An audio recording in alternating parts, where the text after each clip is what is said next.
পুরুষদেরকে বলতেছি 2 থেকে 4টা কাজ, 3 থেকে 4টা কাজ করেন, আমি আপনাদেরকে জান্নাত লেখা দিতে পারি। কয়টা? 3 থেকে। মা বোনদেরকেও বেশি বলবো না, হয়তো একটা বেশি বলবো। কয়টা?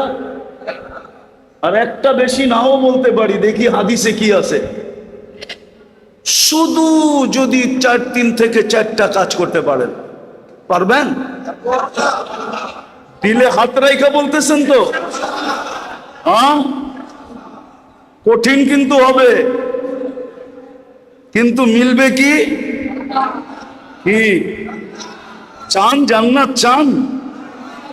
লোভ লাগছে একটু? হ্যাঁ, হায় হায় হায়, চিরদিন মিলবে,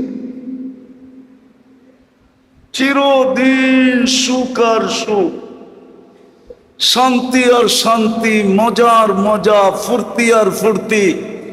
আমার তো আজকে মন চায় যদি পারতাম তাহলে আমি জান্নাত নামায়া আপনাদেরকে চোখে দেখায় দিতাম, এই দেখো, নাইলে পর্দা সরায়া দেখায় দিতাম, সর ছাদ, আমি আজকে এদেরকে জান্নাত দেখায় দিতাম। যেইখানের মানুষের লোভ লাগুক জান্নাতের, এরা মনকে বুঝাক। দুনিয়ায় তো আমরা সামাজিক ভাবে কিচ্ছু পাইলাম না, রাষ্ট্রীয় ভাবে কিচ্ছু পাইলাম না, সোসাইটিগত ভাবে কিচ্ছু পাইলাম না। আমরা তো সারা জীবনই বাসমান রইলাম, আমরা তো বাঁচতে বাঁচতেই একদিন কবরের কোলে চলে যাই। হায়, আমরা জান্নাতটা আজকের থেকে আর হারাবো না। পারবেন অঙ্গীকার করতে? কে কে পারবেন দেখি? আমি মা বোনদেরকে বলতেছি, আমার মা বোনদেরকে বলতেছি। তাইলে শোনেন, ঈমান তো মাতৃকোলেই দিয়া দিছেন। আমরা সব কি মুসলমান, ঠিক না? শুধু মুসলমান না, আমরা উম্মতে মুহাম্মাদি। আমাদের গ্রেড অনেক উপরে। সমস্ত উম্মত এক করলেও আমাদের সামনে বিন্দু হবে কিনা সন্দেহ আছে। আমাদের মর্যাদা এত ঊর্ধ্বে। কোরআন বলে খায়রু উম্মাহ, আর খায়রের তরজমা আমি হাদিস দিয়া করতেছি। আল্লাহর রাসূল বলে ওয়ালি খায়রি লা নিহায়া, আমার খায়রের কোনো সীমা রেখা নাই। বিদায় তোমরা যে উত্তম উম্মত, তোমাদেরও কোনো সীমা রেখা নাই। ওই মুসলমান আর উম্মতে মুহাম্মদী জন্মসূত্রে বানায় দিয়েছেন। বলি না আলহামদুলিল্লাহ? জন্মসূত্রে আল্লাহ বানায় দিয়েছেন।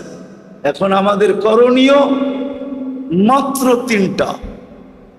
একটা তো জন্মসূত্রে পাওয়া গেলাম, ঠিক না? বাকি সামনে কয়টা? কি কি? 5 ওয়াক্ত নামাজ পড়ব। শুধু পড়বো না, আমাদের এই পরিবেশটাকে নামাজি বানাবো। পারবেন? পারবেন? রব্বে কাবার কসম, যদি 5 ওয়াক্ত নামাজি হতে পারেন আর বানাইতে পারেন, জান্নাতের চাবি আপনার হাতে। সালাতু মিফতাহুল জান্নাহ, নামাজ জান্নাতের চাবি। চাবি পাইলে খুলতে কতক্ষণ? চাবি পাওয়া গেলে খুলতে 5 ওয়াক্ত নামাজ।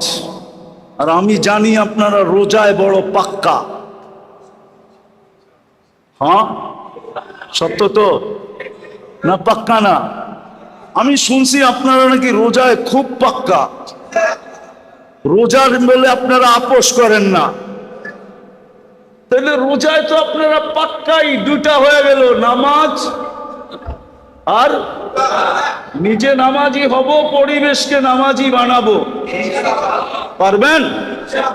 আর রোজায় তো আপনারা পাক্কাই।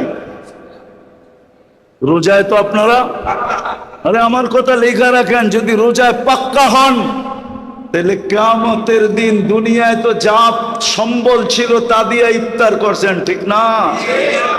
কিয়ামতের মাঠে আল্লাহ ইফতার করাবে, ইফতার। এইবার বোঝেন ওই পেঁয়াজু কিরম হবে, ওই আলুর চপ কিরম হবে, ওই বেগুনি কিরম হবে, কেননা আল্লাহ কুদরত দিয়ে বানাবে। আর চতুর্থ হলো যতটুকুই ভোগ করব হালাল ভোগ করব। পাইলাম তো ভোগ করলাম, না পাইলাম তো সবর করলাম। কেননা আমার বিশ্বাস আপনাদের মতো বা আপনাদের লেভেলে যারা আছে গরিবদের মতো ক্ষুধা কেউ সইতে পারে না। সত্য তো, গরিবদের মতো ক্ষুধা কেউ পারে? পাগল হয়ে যায়, পাগল, ঠিক না? কত কর্মচারী চাকরি গেছে গা, সময় মতো বাড়ির থেকে টিফিন কারি আনে নাই দিঘা, নয় বুঝাইতে পারি নাই। ওরে দায়িত্ব দিছে তুই সময় মতো টিফিন কারি নিয়ে আসবি বাসার থেকে, ও ভুলা গেছে, ঘন্টা 2 দেরি হয়ে গেছে, ও খিদায় পাগল হয়ে কর্মচারীর চাকরির থেকেই বাদ দিয়ে দিছে, তোরে দরকার নেই চল। বুঝা গেল ও খিদা সইতে পারে না, কিন্তু গরিবরা খিদা সইতে পারে, ঠিক না? হ্যাঁ, এই জন্য মিলল তো খাইলাম, না মিলল তো না খাইলাম, সবর করলাম, মিলল তো হালাল খাইলাম, হারামে কোনোদিন হাত বাড়াইলাম না। পারবেন? হ্যাঁ, এটা মনে হয় একটু কষ্ট হবে, ঠিক না? না না না না না না, পাইলাম তো খাইলাম, না পাইলাম তো সবর করলাম। আল্লাহর রসুল গ্যারান্টি দিছে কিয়ামতের কঠোরতা তোমাদের কাছে আসবে না। লা ইউসিবুল জাই ইয়াউমাল কিয়ামাত ইন্না শিদ্দাতাল হিসাব লা ইউসিবুল জাই ইয়াউমাল কিয়ামা। গরিবদের কাছে কিয়ামতের কঠোরতা আসবে না, আসবে না, আসবে